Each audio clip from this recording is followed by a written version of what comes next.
Cosmodreams is a multi-channel project. Besides traditional art, like paintings and sculptures, there is also a digital component, an augmented reality application, a virtual museum, and an interactive wall. The project was 3 years in the making. The paintings were perhaps the easiest part, but the virtual museum required much time and effort.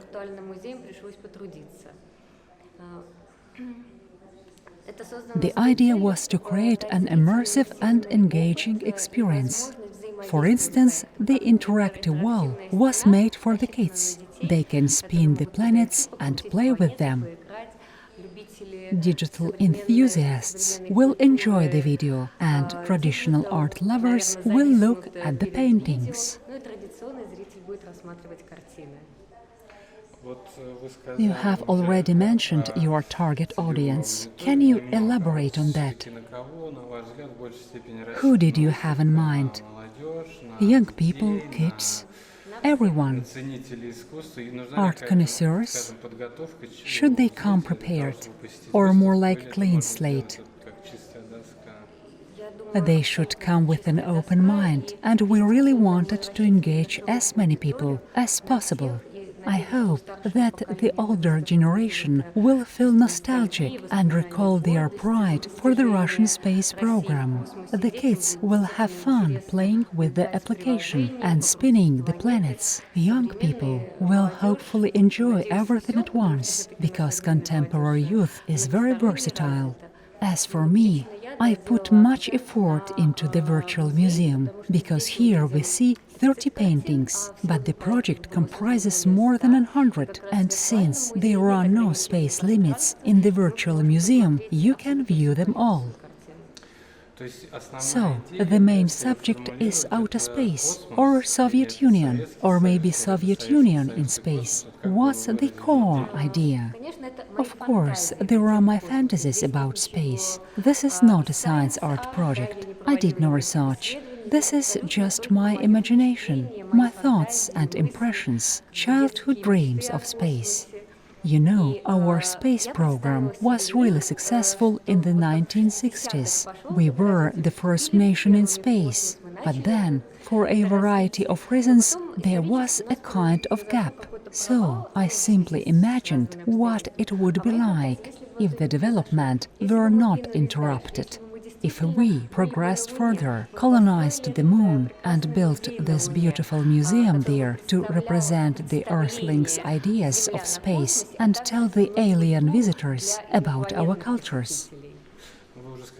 You've mentioned the nostalgic aspect, and I see it too. Various Soviet artifacts, monuments, things like that. How important is this part of the concept? Should it really evoke nostalgia? Perhaps for the younger generation, these are nothing but abstractions that one cannot relate to. Well, I would say that it is also something of a brand. Then again, I was born in the 80s, and I still recall the May Day parades.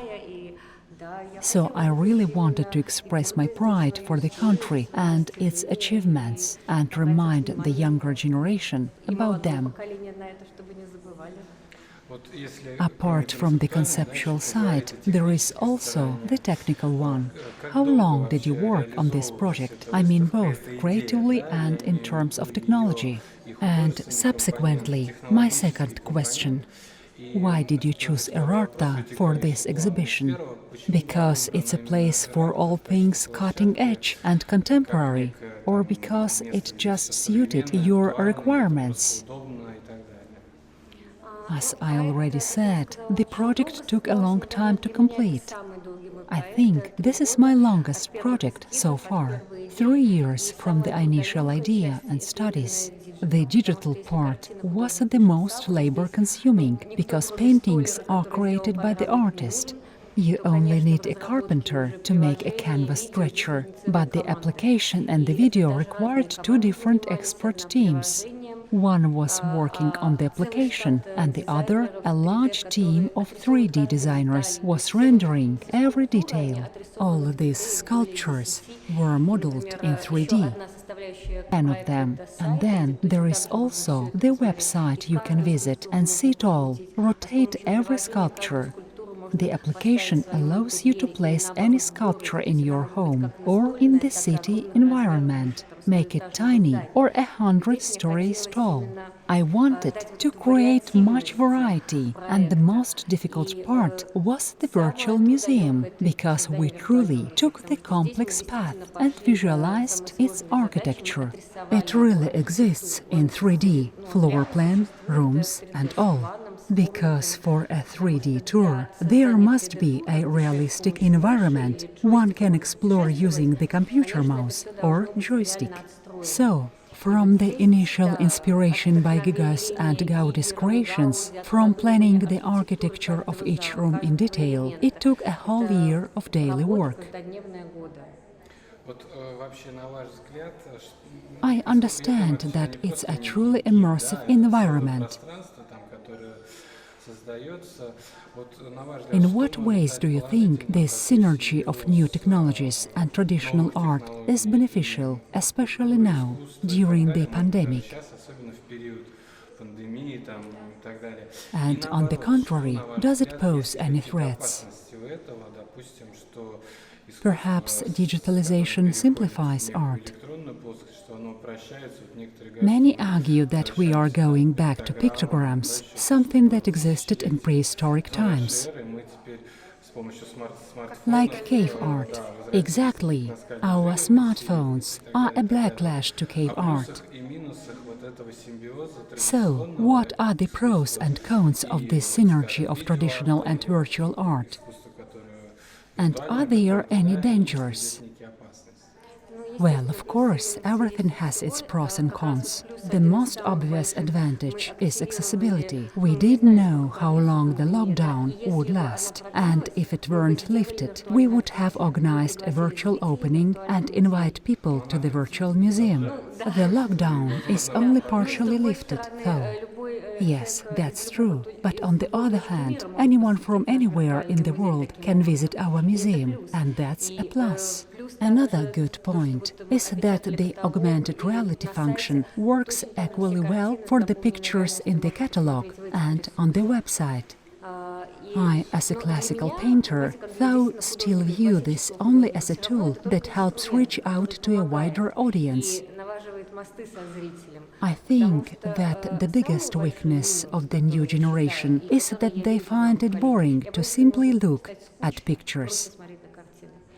Say, in the Middle Ages, people came to church, looked at the murals, and were completely carried away, whereas now the viewer constantly needs to be entertained. So we play along and provide this entertainment. The big problem is that people lose the ability to think. They want to be spoon-fed. That's just my opinion, though. You mean even the great masterpieces, like at the Hermitage? Haven't you noticed? The new trend is to animate them. People create augmented reality for various Baroque and Renaissance masterpieces. There is probably not a single museum left that wouldn't offer a virtual tour. Naturally, art takes cues from technology in order to adjust to keep people interested. But I still hope that technology will not substitute art. Why? Because you still need a point of departure. You cannot build anything without a foundation. Only true art allows you to step further and turn it into something bigger. If you have nothing, how can you make a show out of it?